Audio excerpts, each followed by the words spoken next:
What is the weekly best podcast listener contest passphrase? Well, I'm not going to tell you this early in the podcast. Free stuff. Want some? Want free stuff while also supporting this podcast? Then head on over to markromanempire.com and click support. Discover free stuff from companies like Coffee Bean, Farmer Boys, Uber, and Lyft. Plus, groovy products and services from all our sponsors. Healthy lists that keep growing. Before you buy anything, make sure your purchases count. Take advantage of select offers while knowing you are helping me record one more podcast. MarkRomanEmpire.com, click support. Want $5 while supporting this podcast? Try Cash App. I did. Link to debit card, send at least $5 via Cash App. Then $5 was instantly added to my Cash App account. Use my code WKXRVBX to support me and earn $5 with Cash App, available in your app store. Sponsored by Vegas 90210, Lieutenant Frank. As hired by a California Highway Patrolman for a CHP Lieutenant Promotion Luncheon. As hired by a wedding party in Vegas to escort bride and groom from limo to the Bellagio. Lieutenant Frank. Hollywood Cap. Beetlejuice. Ron Burgundy. More. Your Halloween holiday party? Got any characters of Vegas 90210? Book one today at Vegas90210.com. You know, like the Tory spelling vehicle. But, as Jeff Garland likes to say, hello, nurse. And we are go for podcast. Spreading the news like mayonnaise on toast. Gary, I have a mission for you. Flux capacitor? Okie dokie. But let me tell you about that time I drove a cab. Money that's something, chicks that read. I want my Mark TV. First, you're not on TV. Podcast. Now, that is some weird and wild stuff. Did you know that, Ed? Yes! Well, Robin attended Juilliard. I attended Hillsdale. I'm a graduate of the San Francisco Comedy College. I've traveled the Midwest quite extensively. I lived through The Big Short and had a pretty good time doing that. I've seen Pat Robertson jabber about 167 times, and it keeps getting funnier every single time I see it. Not to mention the fact that you're talking to a subversive. So what do you think? Do you think I'm qualified? Oh, well, I think we'll need to pray about that and ask your father. Shut up, Marilyn! The Mark Roman Empire. Also, a podcast. It's showtime! Help. I need somebody. Help. Not just anybody. Help. You know I need someone. Help. When I was young, was so much younger than today. I never needed anybody's help in any way. But now these days are gone, I'm not so self-assured. Now I find I've changed my mind, I'm open up the doors. Help me if you can, I'm feeling down. And I do appreciate you being round. Help me get my feet back on the ground. Won't you please, please help me? That was my Markioki of Help by the Beatles. I don't think I had an exclamation point, but I feel like you gotta read it that way. Because it's not just my singing that desperately needs help. Help is what nurses deliver professionally. But sometimes nurses go rogue. Ersilia Pompilio is one such nurse. And my guest today on the pod. Oh, hi there. I'm Mark Roman. Mark who? Mark Roman, like the Empire. Jesus, after this past week, I think we could all use a nurse or a vacation. But we do have that midterm election coming up.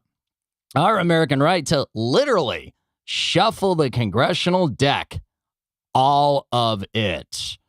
But more on that on the election special next week with Ace Katana of Ground Game LA. We continue to record here at Jung Records, Jung Jung Records, here in North Hollywood, carefully nestled in the wardrobe houses, car crushing yards, and strip club next door district. Doris is on sound because hashtag it takes an audio lady. Finally, Doris, welcome to the Mark Roman Empire. Also a podcast. How's things? Good to hear. Book 'em, Dano. Oh. Shut up, Marilyn. Greg Proops on the Instagram, where he's Proop Dog. Sir Gregory did hit me to a groovy poem. Can I read it to you?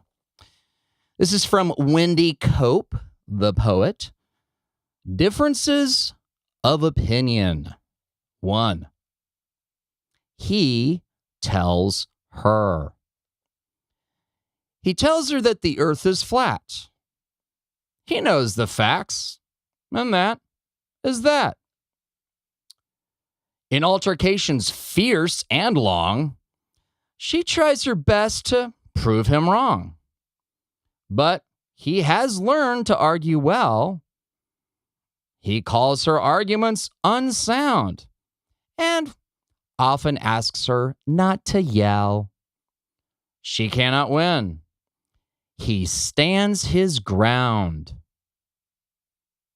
The planet goes on being round. How about a new segment, kids? A new segment on the podcast here. 867-50309. The numbers, you guessed it. First number, 44 million. That's the number of Americans who have no health insurance. 38 million. The number of Americans who have inadequate health insurance. 8,986. The number of citations Lieutenant Frank has issued citizens to date. 1,462, the number of connections of mine as Mark Roman on LinkedIn. 1,452, the number of followers on my Vegas 90210 on Instagram. 1,098, the number of followers of my @TheMarkRoman on Twitter. 748, the number of likes of Mark Roman Empire page on Facebook. 146, the number of listens of the most popular episode of this podcast as of today's recording. 221, oh yeah, I went up there, kids. The number of female members of Congress. If Congress reflected the population. Yeah, it seemed high, didn't it, right? 137, the number of congressional patriarchy. Men holding seats belonging to women. 84, the number of actual female members of Congress. 51, the number of female U.S. senators if the U.S. Senate reflected the population. That means 28, the number of U.S. Senate patriarchy, men holding seats belonging to women. Are you noticing a pattern here? 23, the number of actual female U.S. senators. There's 100 of them. 23 out of 100. 51 out of 100 is the population. 50.8, okay? Do you want 0.8 of a senator? Hey, Don't answer that. 22. The number of years UN scientists estimate we have left until coastlines are inundated while droughts and poverty intensify if greenhouse gas emissions continue at current levels. 6. The number of the day, a Tuesday, in November of the election.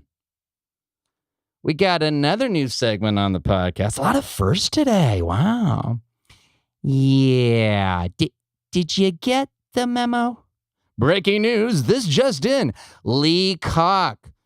See him in the new trailer for Clint Eastwood film The Mule. I interviewed Lee and we talked about working with Clint Eastwood on podcast number 6. Deborah Hayden. She and Mars Robert. Mars, I'm sorry, buddy. I know Deborah told me when I meet you in person one of these days, okay, you'll tell me and it'll stick in here forever. I'm pointing on my head for those of you who are visually impaired while listening to my podcast, which would be all of you. Mars, can we just call Mars? Mars and Deborah accepted the award for Best Film at the Planet 9 Film Festival for their work in the film Scumbag, now streaming on Amazon. As you may recall, I interviewed feminine oddity Deborah on podcast number 4. And then Sammy obeyed. Travel ban. Make America laugh again. This new film is about to release. Sammy's in it. I interviewed Sammy, who's running for president in 2036. I interviewed Sammy on podcast number 5. Is he a Mambo? I don't know. All right, fan mail. I keep telling you guys, I'm not sure you're listening, but I'll keep telling you until you do. You can write the podcast at romanpodmail@gmail.com. Perhaps you, dear listener, yes, you listening right now. I'm talking to you. Yes, you. Yes, you. Perhaps you can be the first. But we got to settle for other ways that people react to me, okay? I guess that's what we're going to do every week here. That's okay. So a buddy from grade school and Boy Scouts sent me a message via social media recently asking if I ever thought about seeing how I could get on the Joe Rogan podcast. The guy who does the MMA stuff and the Fear Factor guy. That guy, yeah. He also happens to be a stand-up comic. So my buddy thought if I got on the Joe Rogan podcast, I could tell my story about my college paper and all the BS after it. I'm kind of quoting my buddy here a little bit. A day or so later, last week's podcast, in fact, the Freddie Morales episode, Devotional Dave of the tribute band, the Depeche Mode tribute band Devotional, that podcast dropped, where I shared some of my heavy glimpses of a bit of the traumas Brett Kavanaugh triggered in me, including my story about my college paper and all the BS after it. So, listen to that episode, my fellow Eagle Scout, and share it with others. As far as Joe Rogan, it might be a little early. I mean, I'd love to be on Rogan's podcast. Frankly, I'd love to be on anyone's podcast because I like to talk. And I wouldn't mind the exposure as it's early days here on the podcast. And I'm hungry for listeners, not going to lie. See, I do have my own podcast, you see. I guess with Rogan, I feel like there might be a right time. If I approach him now, though, he'd be like, who the hell are you? He doesn't know me. I mean, he knows some people who do know me, but they don't know about the Hillsdale stuff. They just know the Lieutenant Frank and Rainbow Tactical Leg Warmer stuff. I guess it's all about matching the right story with the right feel with the right moment. I imagine as this podcast gets more steam and I can maybe get back into doing some stand-up comedy, I'll become more of a known quantity here in town. I mean, I'm no Elon Musk. Rogan's not seeking me out. yet. But if someday I do a set at the store or the Improv or the Laugh Factory and I happen to run into him, who knows? Well, there might be an opportunity. I don't know. What I really need to do is get my story down. That's a fucking process. It's taken decades just to get to where I could write my poem, Son of Elmer Gantry's Bitch. Trying to find the funny in all that and translate that into an act I can perform on stage for a few minutes for drunk people, that's a fucking excruciating chore. But I'm doing it. But it takes time. It might also show up in a book I write or a one-man show I perform. All further stuff, it takes time and resources and energy. I know it's in me. It needs to be expressed. And it will. Right now, for me, my podcast is the thing. It's the next step in my artistic process. So, anyone who thinks my Hillsdale story needs to be told and heard, please consider doing what you can to support this podcast. Go to markromanempire.com and click support. I'm serious. I'm a working artist. I'm not asking for donations. I'm not. I've created artistic stuff of value. Hey, if you dig what I do, just consider buying my art. That's what helps me do more as an artist. I don't have a grant. I don't have wealthy relatives. I'm just a working artist. I don't have a grant. I don't have wealthy relatives. I'm just a working artist. Yeah, I had to repeat myself because I don't think you heard me the first time. I'm still recovering from The Big Short, from divorce, and from being an expelled student editor on the FBI's subversives list. Not to mention, growing up the son of Elmer Gantry's bitch. I'm just trying to keep it together, day by day, hopefully creating a little laughter along the way. Hey, can we do a little spots here?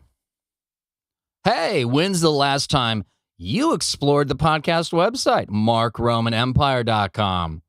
Like the podcast, I keep adding to and improving the website week by week. One page you may want to consult on the regular is the support page. Like free stuff? Want free stuff while also supporting this podcast? I got you. Head on over to markromanempire.com and click support. Discover free stuff from companies like, Coffee Bean, Farmer Boys, Uber, and Lyft. Don't forget all the groovy products and services from all our sponsors, or my groovy merch, my poem, as well as Lieutenant Frank's citations and headshots. Healthy lists, they keep growing. Maybe you're fixing to buy something or try a new app. You don't even know how the purchase you already planned could at the same time support this podcast. Learn how. Before you buy anything, make sure your purchases count. Take advantage of select offers while knowing you are helping me record one more podcast. MarkRomanEmpire.com. Click support. Tiger's Blood winning. This week's Mark Roman Empire, also a podcast, Best Listener Contest passphrase is Ersilia Pompilio might nurse my health industry hangover if I listen to her Nurses and Hypochondriacs podcast. The Mark Roman Empire, also a podcast, is sponsored by Eladon Designs. There's got to be a better way to travel with your shoes. Now, there is. The trademarked Ultimate Shoe Bag by Eladon Designs. Travel your shoes easier. Up to 8 pairs at a time, many styles to choose. To view the commercial and demo video, go to elladondesigns.com. Hey, save 10% when you use discount code ROMAN at checkout. elladondesigns.com. Also sponsored by Fire Your Boss and Build Your Empire. A new talk by yours truly, Mark Roman. Whether you are self-employed, work for someone else, or lead a group seeking to make the world a better place, you'll want to hear what I have to say. I'm a subversive. I'm a survivor. I'm a SAG-AFTRA working artist in Hollywood. I was ruled a celebrity by a federal judge years before I ever set foot on a comedy stage or a Hollywood soundstage. Empower yourself. Empower your team. Discover how to innovate, doing what you love. In spite of the economy, child custody battles, multiple PTSDs, and those with the power to add a kid to the FBI's subversives list. Doing it all while feeling like Charlie in the Chocolate Factory, just happy to be here.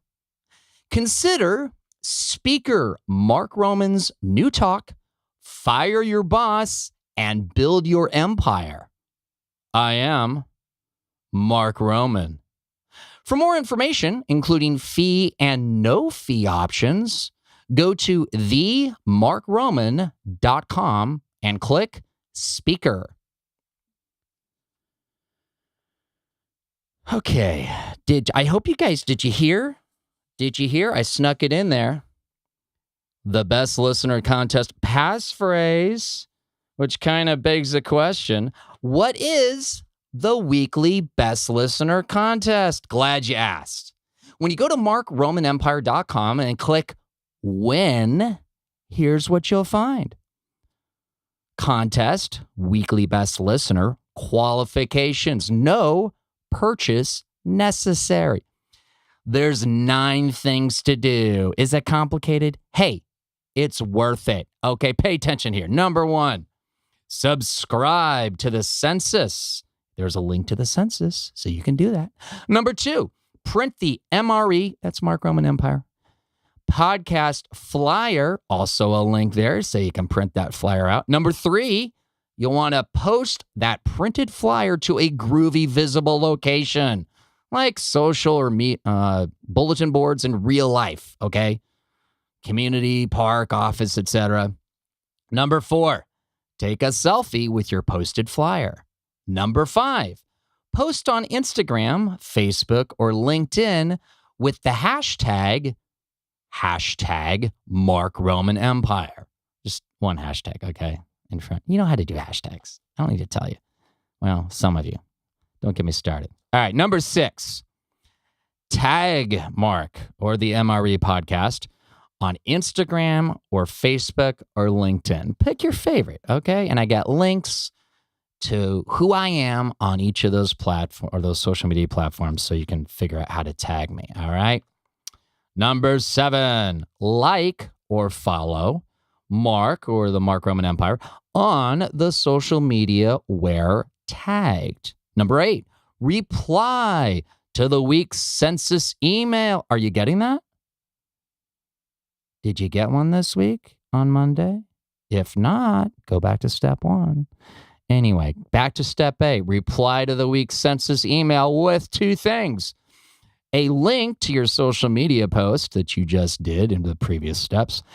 And secondly, number B, that contest passphrase I just gave you, mentioned during the week's podcast, which we just did for the first time this week, which you heard while listening to this podcast.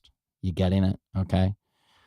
And by the way, for those of you who want to take advantage of the Freddie Morales episode, I had yet to invent this, so there's no passphrase in that, but I posted it on social media. So if you saw that yesterday, good for you. If you didn't see it, I guess you're going to have to go back and find it, aren't you now? Okay. You're welcome. Number 9, your qualified entry drawn. Yeah, just because you do all this stuff doesn't mean you automatically win. It qualifies you, and then someone's going to pick I don't know who that person's going to be. Maybe it's a guest. Maybe it's me. I don't know. Maybe it's the little person who's, looking at me right now going like, why am I not in a certain union that does this sort of thing? You want to go play pool? Yeah, let's go play. I think they got a pool table at the strip club next door. Okay. Anyway. What? I got to do this podcast, okay? Yeah, we'll go drink. Yeah, we will. We will. Sorry, guys. Just, you bring your entourage, things happen, all right? Anyway, 9, your qualified entry drawn makes you the winner of an autographed Lieutenant Frank headshot. Oh, yeah, like the one Simon Cowell got. Plus, you didn't hear a drum roll because this is a low-budget operation here, so just imagine one, okay? Plus, a bonus surprise. What is the bonus surprise? Okay, you understand if I told you, it would no longer be a surprise. You get that, right? Okay, I like that about you. You can continue to be one of my listeners. I'm proud of you. These are a few of my favorite things. Oh my God, that's like so LA. Runyon Canyon. Cliche? Absolutely. Correct? Completely. It's practically in my backyard. I can walk to it in minutes. It's a hill. Now, for those of you at Hillsdale, the Harvard of the Midwest, it's a dry but glorious Swiss mountain, enjoyed only by the far left ultra-liberal Hollywood elite. Up there, I can see the City of Angels spread before me to the left. I can see the Pacific Ocean to my right. I can see the smog. I couldn't do those things during those 2 years in Vegas. Come on. Runyon, it's a great workout. #nature. Sunshine. Vitamin D the way the sweet baby Jesus intended. Like too much of it, though, and you get cancer. OPP. Other people's pets. I pet him, you feed him, and clean up that enormous dog crap. Not my job. Hilarious Hollywood conversations overheard. You just thought of one, so why do I need to give you one? Okay. The beautiful people. The locks on the fence. Seriously, what's that all about? No, don't explain it. I've already heard it. Still makes no sense whatsoever. Ross Michael Johnson and I, that's Hollywood Wolverine. Listen to him on episode 3, I believe. Ross and I still want to know, where's the gondola? Where is it? No, not the gondola. Runyon Canyon. Ooh, yeah, about that. Do you have your pass? Like, with you? For the complete list, in progress, of my favorite things, go to markromanempire.com and click Favorite Things. The week. All right, we got some cool Twitter posts for you guys. We'll have this on the show notes. Check it out. There's the This Is My Son #him2 entry. It's a little obscure, but it's how I do. Okay. Write-in candidates no more. This was a shock to me. Maybe it's a shock to you. Got the link to the article though with the details. That's no fake news. That's a true story. Lady Gaga on Colbert. Hint, it's not about A Star Is Born. Vital watching. Hollywood Caps tweet to Captain Marvel, Brie Larson. And the latest entry in #Eddie Pepitone Tonight Show. Seriously, Eddie, someone who might know you or know someone that walked past you once at that deli. When do you want to do the show, buddy? I mean, you said, yeah, just, booking in February now. Yeah. Okay. What else do we got on the Twitter posts? Oh, fake tycoon with the orange shroom. That phrase is mine. It's documented. Go check my tweet, okay? So that's my Twitter post at the Mark Roman. Let's go over to the Instagram post for those of you who'd like to read pictures. That's at Vegas 90210. Hulk got ice cream. Lieutenant Frank with the Bang Girls at the Chargers game. Not only is there a photo, there's a video. Tinder profile picture, including Lieutenant Frank. If you haven't seen that, you kind of owe it to yourself. Yeah. Devotional Dave edit of Freddie Morales interview rap on YouTube. And remembering Prince St. Paul. So I'm about to kill my movie pass. It's like when hiking in the wilderness and you chance upon a mortally wounded squirrel crushed by fleeing antelope, writhing in pain. It's just the right thing to do. But I decide to take one last look. What's playing? Lo and behold, A Star is Born. They got me for another month. And wow, A Star is Born. Definitely not overhyped. I cried early in the film. If you don't, then you can't sit with us or be my friend. Cannot.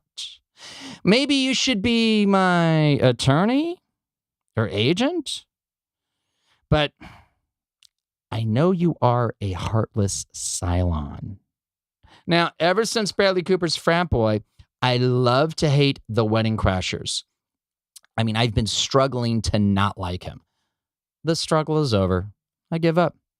Bradley Cooper, you sneaky, multi-talented son of a bitch. Well done, you. I believed Lady Gaga was the diva next door. I dig Lady Gaga. You don't have to like her mojo or her music, but you are obligated to bow in reverence to her immaculate voice. And I believe that Dice, oh yeah, the one and only Andrew Dice Clay, that Dice knew a guy who knew made guys. And that in spite of all his, what I do, is his character loved his daughter. Did we need Sam Elliott to make it better? No. But he did.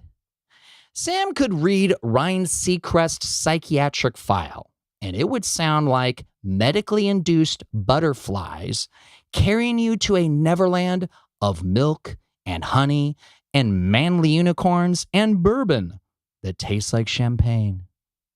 But wait, there's Dave Chappelle. You'll wish the best neighbor you ever had was even the tiniest fraction of, I got you, as Dave's character. Such great actors, such great economy, pacing, breathing.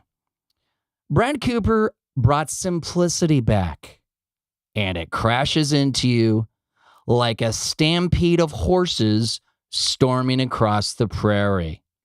You just got to go see it. Even if talking about it annoys Bill Burr on tour. Where can you see me next? Well, Lieutenant Frank cameos on Hollywood Boulevard. They happen. They could happen again. Just saying. Lieutenant Frank at a football tailgate. Let's see. All we got coming up in the next week would be on the 20th of October, UCLA versus Arizona. That would be over at the Rose Bowl. Hollywood Cap on Hollywood Boulevard with the Hollywood Avengers with Hollywood Iron Man and Hollywood Wolverine. Oh, and also we've now got Hollywood Spidey. He's pretty legit, which is saying a lot for the Spideys on the Boulevard. Are you listening, Jimmy Kimmel, with your little podcast? Okay. He's fit. He's svelte. He's the right shape, and it's like he does Cirque du Soleil. You got to see this guy. We love him. He's been officially knighted into the Hollywood Avengers. Now, you can listen to the podcast at Mixcloud, Podbean, Stitcher, and YouTube, where I'm Mark Roman Empire. On SoundCloud, Mark Roman Podcast. MarkRomanEmpire.com has all the links, plus rolling new grooviness. My interview guest today is Ersilia Pompilio. She's a nurse. Why is a nurse on the podcast? A fair question. She is a rogue nurse. I'm a subversive. So there's that. But my first role acting in television, as fate would have it, was as a nurse. Indeed, a male nurse. It's Roman, not Fokker. Ersilia also has a podcast, Nurses and Hypochondriacs.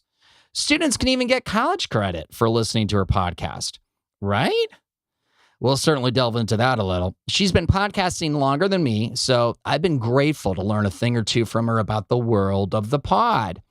Ersilia also has some specific ideas about the difference between hospitals and nursing on TV and film versus IRL, in real life, for all you non-millennials. Hey, let's get to know Nurse Ersilia. Ersilia Pompilio. Tell me I pronounced your name correctly, please. You did. Of course you did. Yes. Okay. Otherwise, I'd have to go back and re-record the monologue and the intro and the whole thing. So good. Well, it's great to have you on the podcast. Well, thank you for having me on, Mark. Fellow podcaster. Yes, fellow podcaster. Can we start at the beginning? We can start at the very beginning. Of how we met. Sure. Where did we meet? Where did we meet? We met on Bumble. We did. That's not a product endorsement. It's just a statement of fact. Okay. Although Bumble, if you wish to, pay for this afterwards, well, our people, your people. Yeah. Well, it's a great networking site too. It is, right? I've met so many great work people off of Bumble. Well, and I see a lot of people have that on there, and that's kind of what I have on my profile too. It's like, hey, I'm looking to meet, new people or friends and all kinds of other things. Exactly. Because you never know. It's like we're you got to sane. Meet a person, see if there's chemistry. There's a whole bunch of other stuff that you got to check out. It's like, who knows? But yeah, it's a great way. I've met a number of people that way through different dating apps. Yeah. It's fun. It's Los Angeles. Right. And I quickly learned that you are a podcaster, and I was like, ooh, we got to talk about that. Yeah. Whatever else happens, we got to talk about the podcast. Exactly. So, and you've been podcasting now for a year, haven't you? For about a year, yeah. Okay. So it's been great. It's lots of twists and turns in the podcasting world, but I just published an article on nurses and podcasting and how to jump into it. It's a great branding tool. Wouldn't you agree, right? When did you publish that? Last month. Okay. Working Nurse Magazine, yeah. Okay, so which I'm sure all our listeners they avidly all get it read and subscribe for free to. in the mail. It comes out. It's one of those free mailers. So who reads it? Is that people if they're mostly nurses. If you're licensed? Yeah. Is that how it works? Mostly nurses, registered nurses, licensed vocational nurses, nurse practitioners. Yeah. Well, that's really cool. It's kind of like the Variety for actors. Oh, thank you. Okay, well done. I see what you did. That's cool. That. Yeah. Got it. Notoriously Single Girl. That's right. That's my other doppelganger side. So I am a single person dating expert, I guess. I've been single for 17 years. Okay. Sounds like professionally. I'm a professional single person. Okay. I respect that. I'm in a 12-step program to remain a single guy myself, but I never thought, dude, you should totally go pro. I had no idea. Yeah, it's that's a whole thing. Revolution. Okay. It's just be happy with school yourself. And all kinds of stuff, Ersilia. Right, right. Yeah, we went to that networking event for Creative Mornings. Yes, you invited me. Yes. And because I'd never been Free to donuts. NPR Studios West, which I'm an avid podcast listeners to this podcast know. And that includes, of course, NPR. How can it not? And so they would always reference that location. So it's kind of cool to actually go inside and see in Culver City. They make the sausage, so to speak. Well, because, there's all those people. It's true. Fake news, okay, right? And you're like, no, there's actually a headquarters. Yeah. They're in liberal Hollywood in California. It's not like they go out and investigate and have data or facts. Yeah, no, it was pretty cool, that networking thing. So I appreciate you inviting me to that, and you've hipped me to a number of different things. It's a lot to. Someone was asking me the other day. I was talking to some booking some comics for future episodes yesterday, and one of them was like, "Yeah, I'm thinking about starting a podcast. What's that all about?" I'm like, "Well, frankly, it's like taking on a new full-time job. It there's so really, many aspects to it. There's so many aspects to it. I mean, just the marketing of it itself. Yeah, right. It is a lot of work with Instagram and social media and getting your podcast out there. Networking is the key, though. There's so many great groups. Yeah. Yeah, you referenced Facebook. A couple that I still need to research that look really cool. Right. There's Thank you for that. Earbuds podcast, which is great. I'm on one called She Podcast, which are very supportive, and they'll give you little tidbits like, "Hey, I'm doing this," or if I sound like I'm dressed in drag, could I? Join it. It works for John Cleese, Eric Idle. Just saying. Okay. True. It's the thing to do in Hollywood, right? Isn't that what you don't make it until you dress in drag? Isn't that what they say? Is that? It's very Illuminati. Is it? Oh, yeah. I don't know. I don't know if I can ever be part of the Illuminati because Tom Cruise follows me on Twitter, but I've yet to be approached by the Scientologists. So I feel like I'm blacklisted. Maybe it's because I'm on the FBI subversive list, which I know they know. And from what I've gathered, they have a very specific, criteria. And how do you know that you're on that list? So, I mean, we were talking about it in my car the other day, a few weeks ago, and you said that you were on there. Did you ever get like a formal notice that you were on there? I'll answer this briefly because I went into detail on the podcast last week. So check out Podcast 8 with Freddie Morales. If you get on the monologue, I go pretty deep into this because Brett, our boy Brett, now in the court, he triggered that in me, among other things. I found out from my brother who wanted to fly, so was seriously considering the Air Force. I was dealing with multiple PTSDs, having just been kicked out of college, so I thought a really good idea was to join the Marine Corps. So I got into the delayed entry program, and of course my Marine Corps recruiter instantly, being the good salesman that he was, found out about my brother, and then he found the exact thing he needed to say to my brother. The Marine Corps is the only branch of the military where you can fly a plane as an enlisted person. So he got my brother. And my brother gets out of boot camp. He goes and visits the Marine Corps recruiting sergeant. He's like, hey, it's kind of funny. I was going to go in the Air Force, but I ended up in the Marine Corps. My brother was going to go in the Marine Corps, and he ended up just not going. And the sergeant goes, yeah, your brother was never going to be in the Marine Corps. And my brother goes, yeah, I know, because he tried the delayed entry program. He realized it wasn't for him. I was no shape. It was definitely not for me. Mm-hmm. Sergeant goes, yeah, no, it had nothing to do with your brother's choice. He's on the FBI's subversives list. He will never serve in the military. He will never hold any kind of military clearance as a civilian or in the military. He's done. He cannot be a Marine. So your brother told you this, not your... My brother's Marine Corps recruiting sergeant told me. Told you Told personally. my brother, who then told me. So to verify, I'm like months away from having been roommates with my college roommate. And his father at that time was the sitting Republican U.S. congressman in the Bay Area, Congressman Bill Baker. So we checked with Bill Baker. And he talked to his contacts at the FBI, and word came back, yep, you're on the list. Wow. Yeah. Of course, that begs the question, well, why didn't he go, hey, that's an outrage. Why do they put a kid, a student editor, on the FBI subversive list? Can we investigate and do all this sort of... No. But that kind of tells you a lot of what you need to know about Republicans and political conservatives. Crazy. So now my thought is I'd love to one day talk to Senator Kamala Harris, because I kind of feel like she'd be the right person to ask the questions about all these wealthy white Republican guys in the boys club, and how did they put a student, an academic honors student, Eagle Scout, on the FBI subversive list because he dared to publish an independent student newspaper? I'd love to see her ask those questions. But anyway, this is about you. It's not about me. Yeah, it's very interesting. What is a nurse? Let's start with basics here. What is a nurse? Let me see. A nurse is that person, if you've ever been in the hospital, a nurse is that person. And I try to avoid it. They creep me the fuck out. They really do. Oh yeah, you don't want to go to hospitals these days. Well, a nurse is a person that does all your care. I mean, a nurse is kind God, how can I put it into context? I've been one for about over 20 years and I don't even know how to describe it. So nurses are very empathic. They'll do majority, probably over 90% of your care if you are hospitalized. Okay. And it depends what unit you're on. Nurses can take care of anywhere from 1 to about 6 patients now. I think that's the law.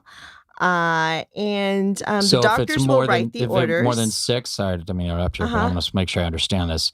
If it's more than 6, there's a law that says that's too much. It should be capitated. It's like class size. Yeah. Huh? Yeah. I mean, when I started nursing, I was taking care of about 10 patients.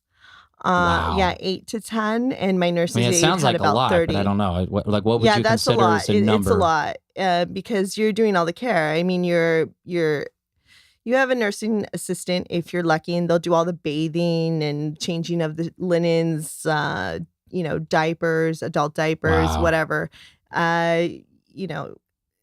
Getting rid of the urine, the feces, calculating all that stuff, doing the vital signs, which is your blood pressure, your temperature, your the numbers, heart rate. Yeah, getting all the numbers, right? So hopefully you have a nurse's aide, or else you have to do all that yourself. What's a nurse's as well. aide? So that's what the nurse's aide does. So they're your assistant. They're a nurse's assistant. Oh, so they'll do all the scut work that I just explained. Did you say scat work? Scut. Scott work. Scut. SCUT. What's that? Just like, you've never heard of that phrase? Scut work? I have not. It's just like I'm that guy. It's just the bad job. The clean. It's just you're like the low yucky man. Stuff. Yeah, the yucky stuff. Low man on the totem pole, I guess you want to say. Gotcha. So the nurse will go in. Because men can be nurses too. Of course, yeah. I didn't say am I talking in a female context? But frequently we said low man, so. Oh, okay. The low person on the totem pole. So yeah, you just do all that. It's called scut work. What would you say is the ratio right now of male, female? It's still really low. I think it's about 10%, to tell you the truth. 10, maybe 15%. I was just looking at some data are males. Okay. Why do you think that is? It's still pretty new, it's still a pretty new profession guys for to be men. Nurses? Yeah. Yeah. And it's for many, many years, it's always been a female profession because females tend to be more empathic, caregivers. But now more and more men are getting into the field, and they usually tend to go into the emergency room or in the intensive care. Okay. Or sometimes the operating room as well. So those are the main areas that you'll see male nurses. I was in the emergency room. I was a male nurse. Right. I was a male nurse on TV. Yeah. On TV, your NBC's Trauma. Yeah. We shot on Treasure Island up in the Bay Area before I came down to LA. It was weird because they had this elaborate set of a hospital emergency room. And I'd been in hospitals before, and they always creep me out. Like, there's just this vibe. I can't describe it. I always hated them.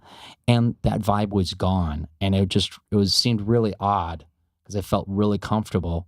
Mm-hmm. But I think part of it too is my first time ever being on, it's effectively a soundstage. And this was like the beginning of my entertainment career. And I was going like, wow, I think this is what I'm supposed to do. This is so cool. A male nurse on TV.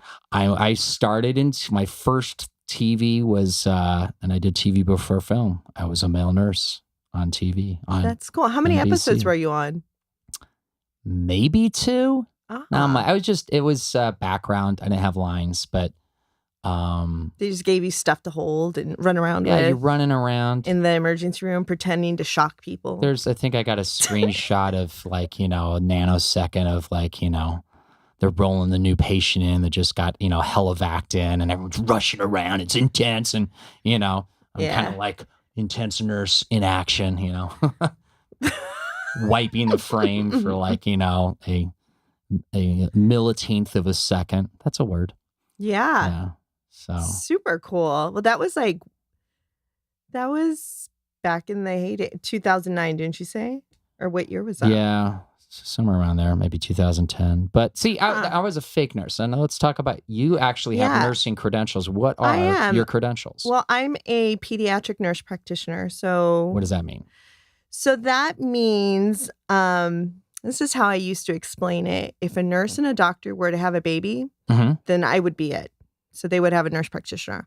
So it's kind of so it's like a mashup. A mashup of a nurse and a physician. So basically, we have a master's degree, so a graduate degree. So you either do an associate's, go to a bachelor's, which is what I did, and then I went on to my master's.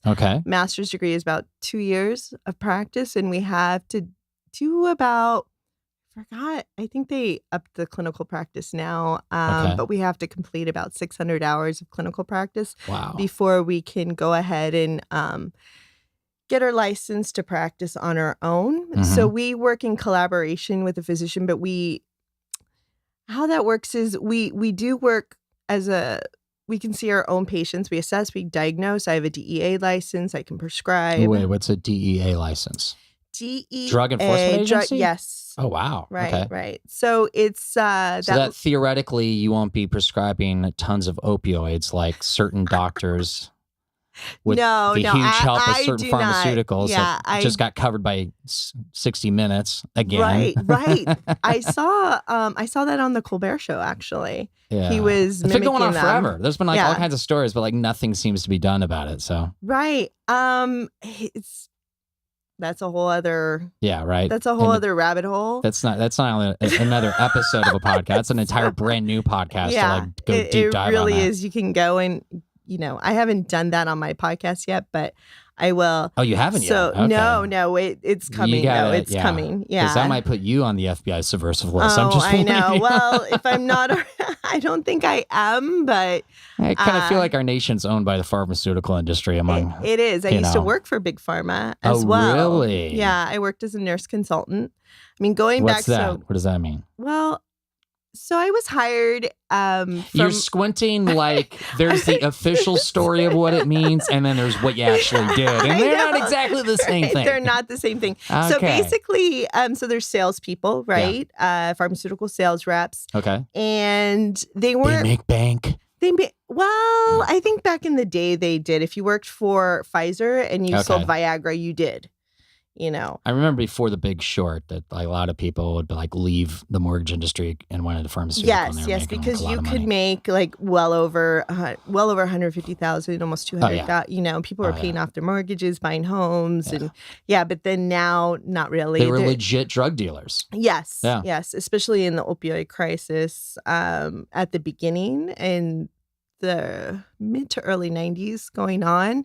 Those people, and I don't even mean that as a derogatory phrase. I mean, it's literally you are pushing drugs. You are pushing drugs, that technically happen to be legal-ish. Right. But as we found that apparently even, those quote legal purveyors have been doing a lot of not so legal stuff. Right. When I first became a nurse practitioner, it was in 2005 when I was practicing. Okay. And I had all these pharmaceutical reps coming to me because we had so many new vaccines that had come out. So they had these pharmaceutical dinners, and you go to these big steak dinners that they paid for at like a 5-star restaurant. And so you watch somebody before they take you to the ski resort for a luncheon. That's when they were starting to cut it off. Like the feds were really getting on them and just because I would get free textbooks, which were $100 each plus, or just I'd get Starbucks they're literally every like bribing you as a professional in the industry. Yeah, and the doctor that I worked for a private pediatric practice, and he didn't want to see them, so he just sent them all to me. So I became friends with them. Sure. And so one of my friends, whenever we'd go to a networking event or whatever, I would tell people, I was like, yeah, I saved lives, and she's my drug dealer.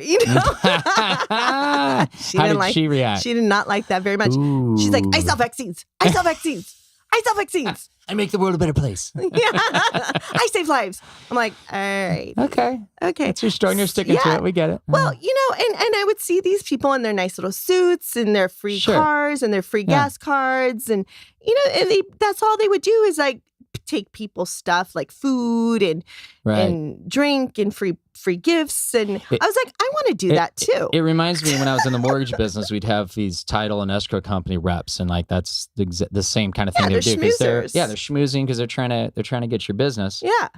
And it's funny how people like that are considered by you know, a lot of polite folk, you know, at events and dinner parties and cocktail moments, like these are solid citizens. Oh, I thought so if you say I'm a too. pharmaceutical rep, people are like respectful and they're like, oh, wow. Nobody ever asks a pharmaceutical rep what I get asked all the time. Oh, wow. So how's the acting going? Oh, yeah. You know? And they No one should ever be asked asking me that to these people. when I was a as mortgage they're broker. crooked. Oh, how's the mortgage brokering going? It's like, Yeah. oh, wow, you're a mortgage broker. Wow, yeah, I just bought a house. I'm getting a second house. You know, oh, I got my investment person. Da-da-da-da-da-da. Right. And I feel like it was the same thing with the pharmaceutical It's rep. pretty much, yeah. They have all their T's crossed, their I's And dotted. yet, they're doing this sordid stuff. Not all of them, but they're very, very crooked. They're very backstabby. Really? They love driving their free little cars and their gas cards and taking their little free trips whenever they get a bonus and stuff like that. But that's all they live for. Pharmaceutical reps? Yeah. All of them? Majority. I think it's the industry is really, from my experience, yes, the industry is really changing. Back in the, what is this, 2000s? Right. No, this was just a few years ago. Oh, really? Okay. I worked in pharma from 2014 to about 2016, almost 2 years. It's not that long ago. Yeah. I had a 18-month contract as this nurse consultant. So the reps were not getting the business that they should have. They weren't pushing this drug, which was an oral antiplatelet drug, which heart attack Hold on, Professor. Heart attack victims. Anti-placement drug? Oral antiplatelet. Antiplatelet. I've heard of that word. So That's something to do with blood, right? Right. So it's to unclog your arteries, basically. It's just to keep your platelets all squeaky clean and not Drano adhere. for your arteries. Basically. Okay. Yeah. So that's what we were selling. Our drug cost $350. A generic was $10. Wow. We were 1% better than the generic. And so they hired these nurses because they wanted to make sure as the patients were going home, we were first called transitional care nurses. Okay. And then they changed us to consultant. So we were, as the patients went home, we made sure that they got on this drug and they stayed on the drug. Hold on. So you were originally called transitional care nurses. Uh-huh. And for some reason, that was such a horrific term. Like, let's just call you a consultant, which, like a consultant, it's so like vague and nebulous. Like, like an educator. Describe almost anything. Yeah, they kept changing our Why do you think that is that they changed because they things? didn't know what they were doing. They were just trying to, it's marketing. I mean, it's marketing and branding. So they were trying to brand us as these experts and we really weren't. Like my expertise is pediatrics. All of a sudden I'm doing cardiac drugs for adults, heart attack. They're just going, you have medical certifications. That's good and enough. that's all they care about. Let's not look at it too closely. And the Can we reps talk about are that even for a quick worse. sec? Like, so I want to make sure we list out what are your professional like degrees and there's certifications too, right? Right, like things you have to get from the state. It's not an education thing. It's a licensing thing. Sure. Yeah. You get licensed from the Board of Registered Nursing. Okay. I also have a CPR card. Okay. So that somebody anybody can get that. Anybody right? can get card? that. Okay. Yeah. So do you recommend that? Of course. Sounds like a silly question. For everybody. So it now I should get that. I'm an Eagle Scout. I remember when I think I got one way back in the day. Well, now they're doing this emergency blood blood thing. If someone gets shot, because of all the shootings and stuff. Right. Yeah. So now they're just stop the blood training type thing that's going on that they're trying to get everybody to get. So Which you didn't have before. You don't really need, it's just kind of basic. You just put pressure on a wound. So I don't know why they're making it a big thing. Well, do you find this? I don't get it. Do you notice that a lot with people who are not in the medical profession where they kind of, because of the trauma and or the blood and or whatever else, the emotions around this event where like their normal intellectual capacities suddenly just like slams into a brick wall and you're sitting there going, blood's coming out. That can't happen forever. We need to stop that. Yeah. Which seems really basic. And I got to imagine as your professional, you're sitting there going like, can you just put your hand there? Yeah, we'll make it nicer next. But right now, let's make sure they don't die. Right. Do you notice that a lot where there's like a disconnect where people kind of turn their brain off because they're just like the trauma of it or the blood or whatever? I can say from my experience, I had a show in North Hollywood at the Lit Festival last year. and someone fainted at my show. Which festival? The Lit Festival, the North Hollywood, the literature? NoHo Lit Fest. Oh, okay, cool. So they get a lot of people, published authors, I might do have to book go to readings, storytelling shows. Yeah, I don't know if they're doing it this year. It's usually in really? October. Oh, okay. I'm not sure. So so there's different venues, the different shops open up. Right. Open up to people doing readings and stuff. So I did my storytelling show, Nurses and Hypochondriacs. Right. And one of my storytellers just told a crazy story. And so this woman fainted, but it was hot. And she said she had a couple of beers or a couple of ciders. So she ended up fainting. Right. And she was on the floor on the sidewalk. Wow. So I went up to her and, I was trying to help her out. She just had a vasovagal response, which her blood pressure dropped. Whoa. Slow up, Professor. What did you say? I did used to teach at a few universities, so that you keep calling We're not me all professor. nurses here that listen to this podcast, including the guy running the podcast. It just means that your blood Say pressure that, drops. it's a phrase you said. Vasovagal response. Vasovagal response. What the hell does that mean? So it just means your blood pressure drops. Why can't you just say that? Your blood pressure drops. Because somebody just was like, hey, doesn't sound when your like blood Latin pressure enough. drops and, it doesn't sound...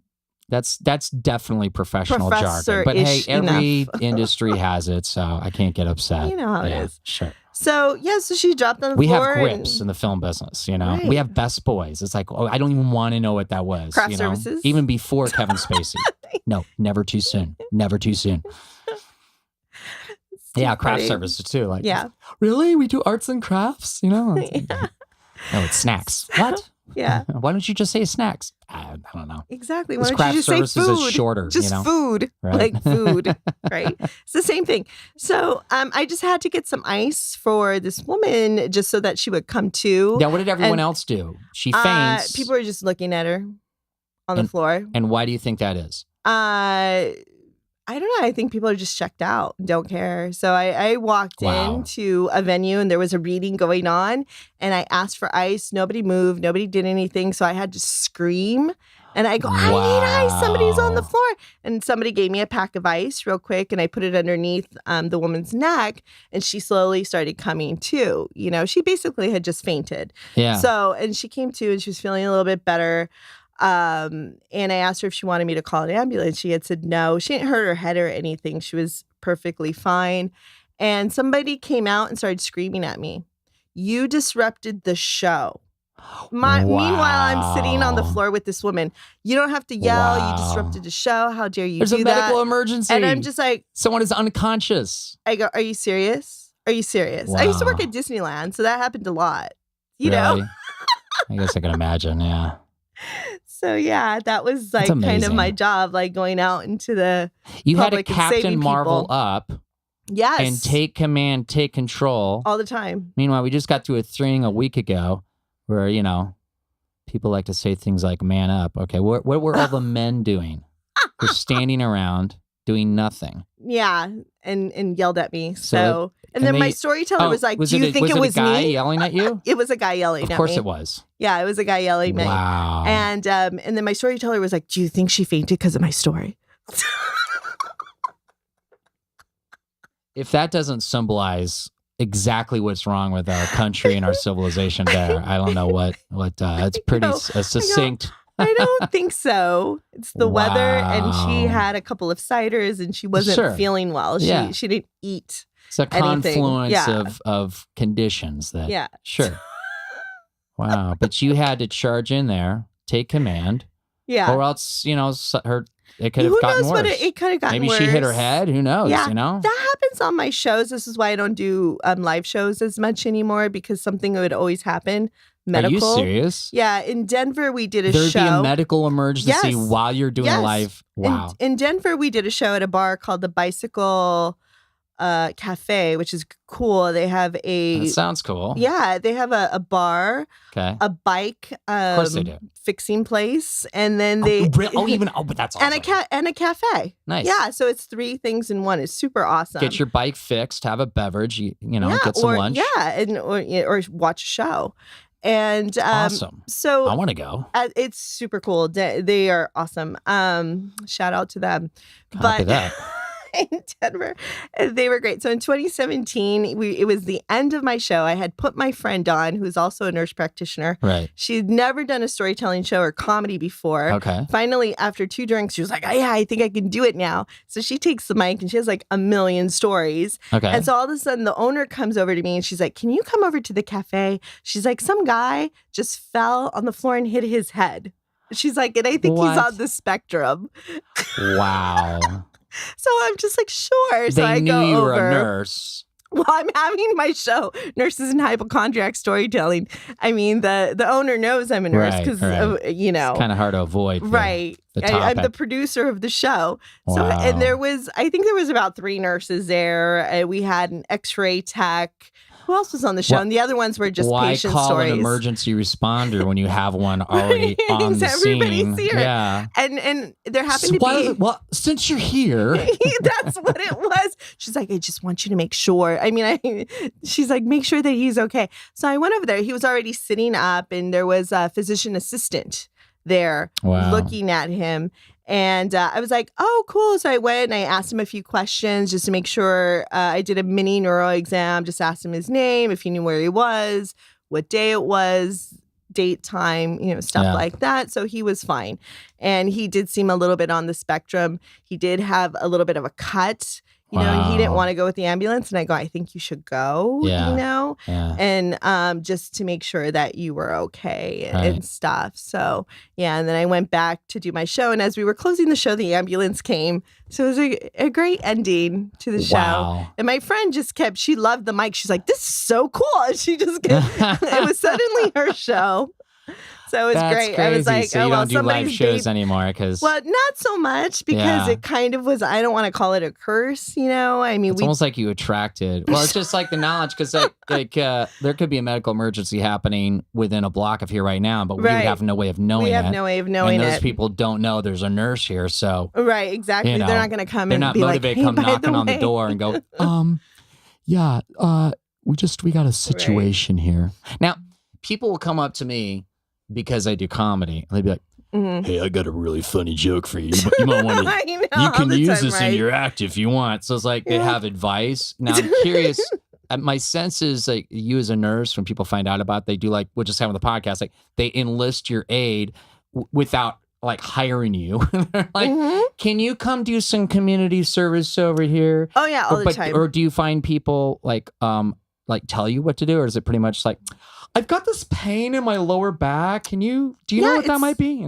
It's mostly the guys that I date, which is what the show is, Nurses and Hypochondriacs. Like I had this guy tell me he had herpes simplex 2. And then he tried to, I like to say, and I don't want to, this is my date. Your date. Yeah. And I don't want to insult you. It's first date. Yeah. So he's like, Why not? I just got to tell you. Why not? I'm positive for herpes 2. And then he was, it's good that he's disclosing. I mean, that's the morally right thing to do. Right. And he was trying to get me to have sex with him. And he was like, sure, why not? It's no big deal. Like, you just wear a condom. Everything's great, and he's, and like I said, I don't want to insult you, but he was mansplaining what herpes 2 is to me. Wow. How would that be insulting to me? Because I said mansplaining. Well, it's accurate. It happens. And I've done it. So you're not insulting me. You're just going like, yeah, that happened. It continues to happen. He was like, it's no big deal. Like, you just get, like, it feels like the flu, this and that. And I just was like, my eyes were bulging out. And he's like, but I told my other date and she was okay with it. I'm like, you had it. First of all, you had another date. Second of all, was she also a pediatric nurse practitioner that has a DEA license that has treated herpes simplex 2? Right? You're like, sir, put down the shovel. Back away. Okay? Exactly. So that does you're happen. You're so bossy. Oh my God, you're a bitch. Yeah. I'm just going to take my nurse picture off of the dating sites because I think it is an attraction. Wow. It's almost like an inadvertent red herring or distraction. That's like, So people ask you what you do. I'm a consultant. Yeah, I'm a consultant. I have a podcast. That's it. Yeah. So what's it about? It's about stuff. I don't know. Do you listen to podcasts? I didn't think so. It's all right. Hey, what should we eat here? Yeah. But then they get addicted. They'll listen to my podcast. They get addicted, and then they have to come tell me their story. Oh, by the way. The creepy groupies. Lovely. Yeah. Wow. You'll get them, I'm sure. Oh, thank you. Yeah, because that's what I need in my life. More complication. Yeah. Mm-hmm. Mm-hmm. Yeah, I guess it's I guess it's true of anyone that's in the public eye to a certain degree. Is you have, it always kind of amazes me. I guess it's an element of like celebrity, which there's a spectrum of celebrity. There is a spectrum of celebrity, but there's this disconnect. You haven't been stalked on social media. I have. I don't think many guys have, but I recognize because I hear about it all the time. In females or for guys? Yeah, in females, women get stalked, and it's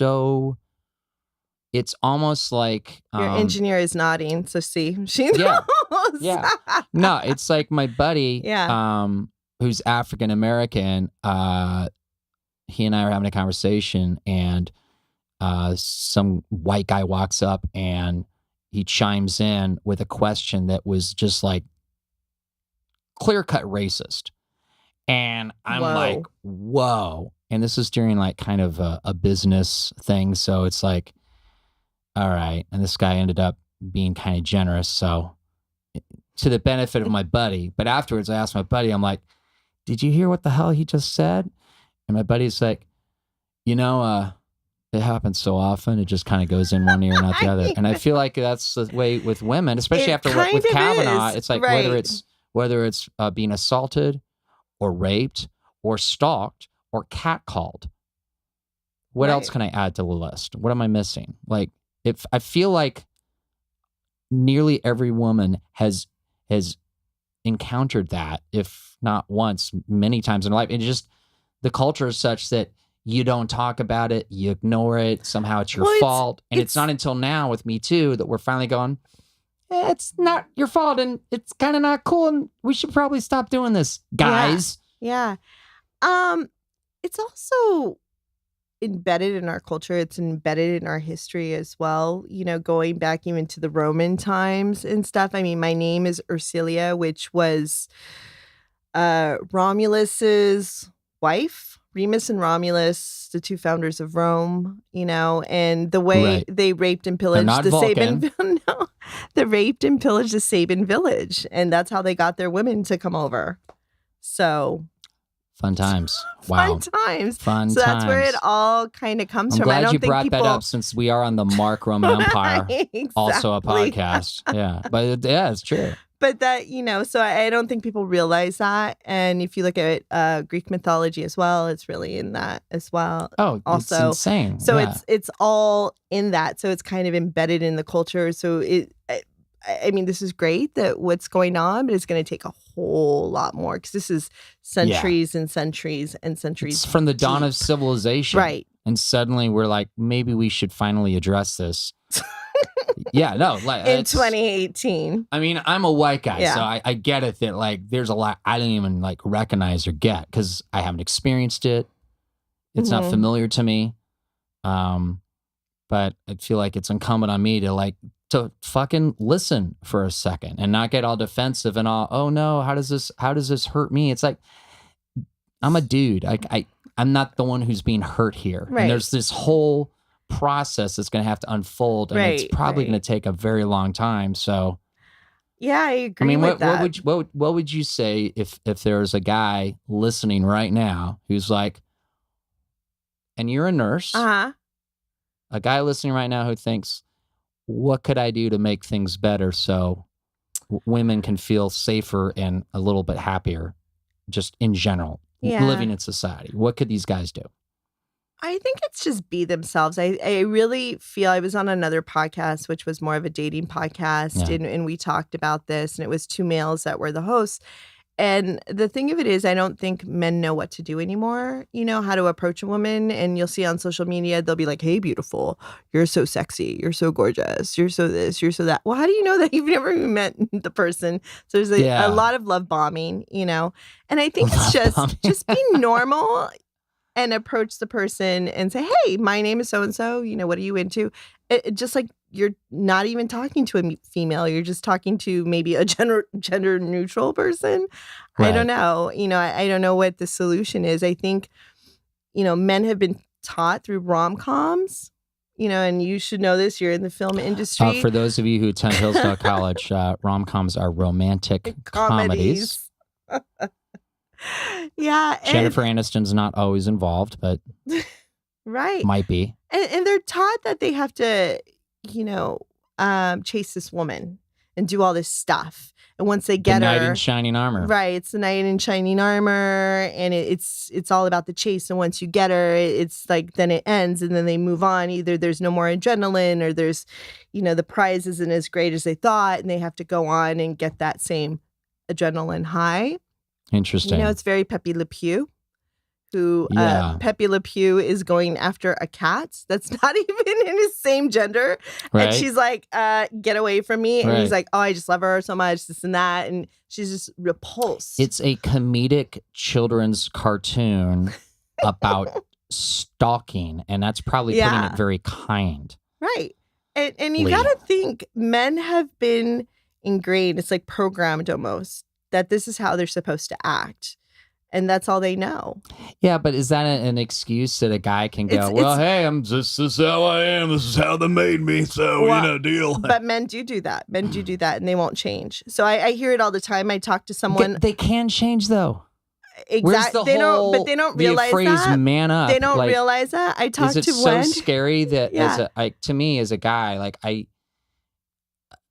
I grew up believing a very specific way. I had a certain set of beliefs that I didn't choose. They were forced on me by my parents. Programming, yeah. And it's kind of like Scientology. To find that, wow, maybe, maybe there's an alternative to this. And I found that, that I could change. And is it scary? Yeah. Does it upset your world? Yeah. Does it, uncomfortable? Absolutely. Is it worth it? Yeah. Well, fuck yeah. Does it make the world a better place? It could. Yeah. Can you do it as a man?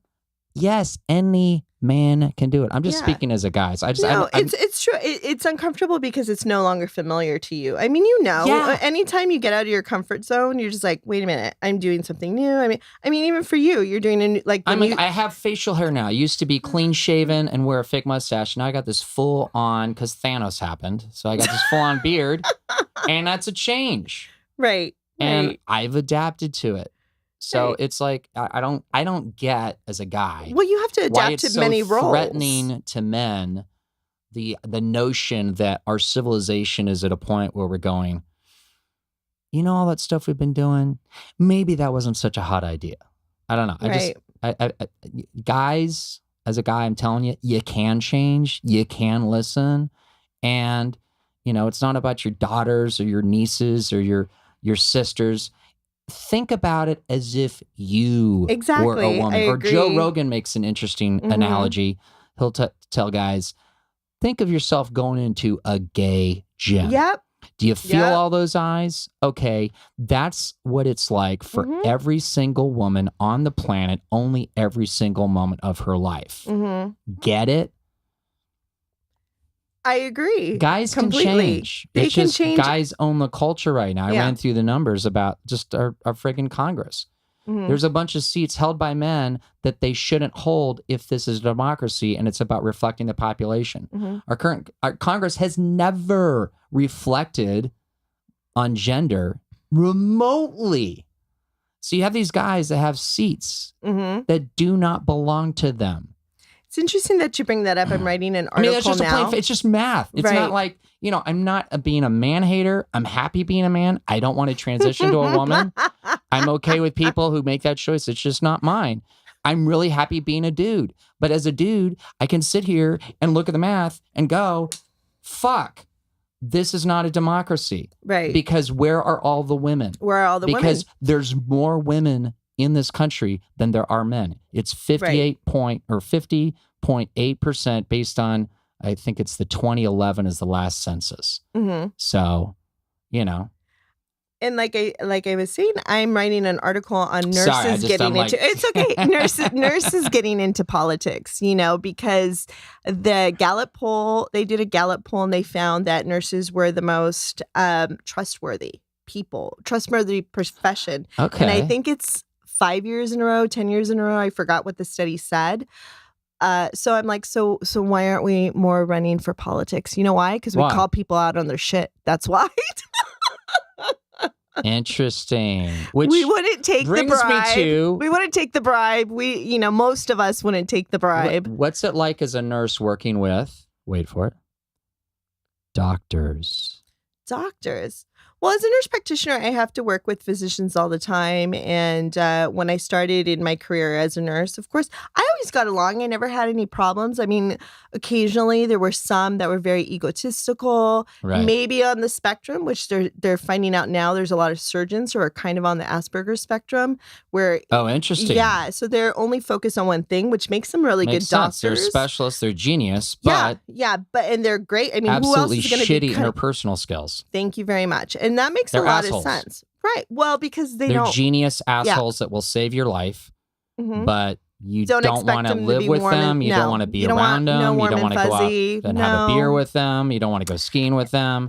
Not really. Yeah. You don't want to do anything with them. You got to learn how to accept their personality types. And I did very early on. So you're a woman accommodating a man being an asshole because... But there are also female doctors, we live in a society that lets men be assholes. There are female doctors, too, and they also have egotistical personalities, which I've come across. Yeah, I've had many, many friends. There was a period of time I had a lot of physician friends, and they'd invite me to all the special parties. Yeah. And it's because I'm so empathic. I would just deal with their personality. I would just like, oh, okay, whatever.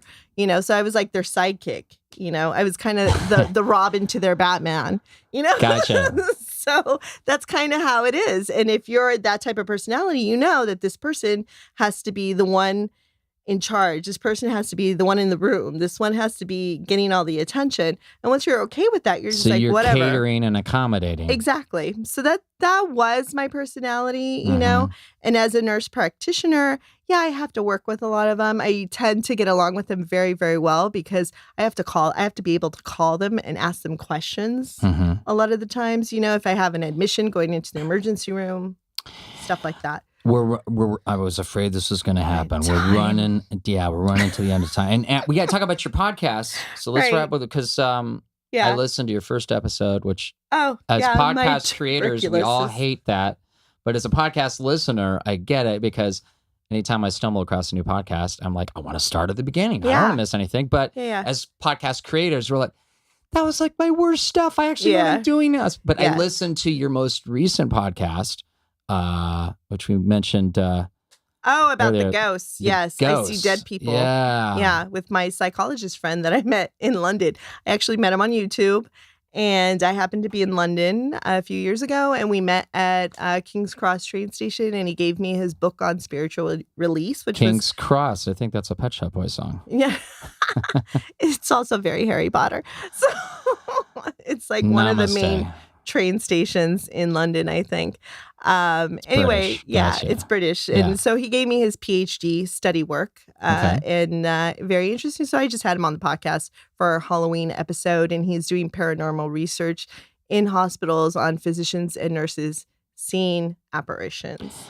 As someone who grew up very religious and has become very agnostic as a result of that, and yet I'm like Mulder, I want to believe. I found I know, it's a dilemma. What do I do? I have 1 foot in, 1 foot out always. So I'm very scientific. Science has a lot that has been covered, but there's a lot that has yet to be addressed. Exactly. And we probably lack the tools or the capacity to do that yet. So there's this whole realm of stuff that's just simply undiscovered or unexplained or just we don't fucking know. And we haven't gotten to the point where we even know how to grapple with it or contend with it. And what Dr. Palmer, the PhD dude that I had on, he said that science doesn't want you to do that. Science doesn't want you to believe that there's another side, but quantum physics proves it. And he has research, and there's a ton of research out there if you really look for it. You can't destroy energy. It's got to go somewhere. It's energy. Very good. Yeah, exactly that's what we just talk basic. about. Yeah, that's what it is. It's energy. Yeah, so how I started with my podcast very quickly. I know And your podcast is called? Nurses and Hypochondriacs. What's a hypochondriac? A hypochondriac is a person who believes that they're always sick or there's always something wrong with them. Like they're always having to get medical attention or always having to, with Google, everybody's a hypochondriac now. You think that you have these symptoms, you think that you're sick, but you're really not. Right. So, I did a lot of research in nurses in the media. I attended several conferences at UCLA. I've written a few articles on nurses in the media. So I really love the topic on how nurses were being seen in the media setting, just like your role on the trauma, and they're not being seen as they should. Like doctors are in that role, like doing all the care for the patient, and the nurses are in the background, like you were, which is not really the case. If you've ever been a patient in a hospital, you will know that the nurses do the majority of your care. And I researched that a lot. Do the doctors acknowledge that? Yes, they do. Yes, they do. In They the know real it. world. Oh yeah, doctors cannot function without nurses. So right. And the majority of the ones, it takes a nurse. Yeah, the majority of the ones that I've worked with get that. They get that we're their right hand man. We are their eyes and ears for the patient. And so, because they're not there 24/7 with the patient, but we are for 12 hours or 8 hours or whatever it is. So we need to communicate with them on what's going on. And so they're the ones who are the educated ones. Okay, give this med, do this, do that.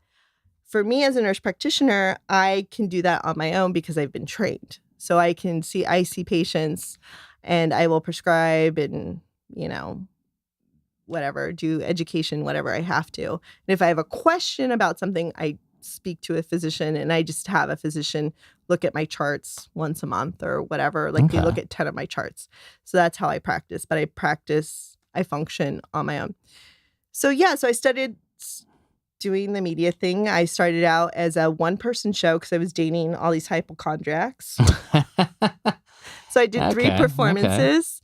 Then I did 5 performances at the Fringe Festival as a storytelling show. The Hollywood Fringe Festival. The Hollywood Fringe Festival, yes. So I got several patients, actual hypochondriacs, nurses to come on and tell their stories. We did 5 performances.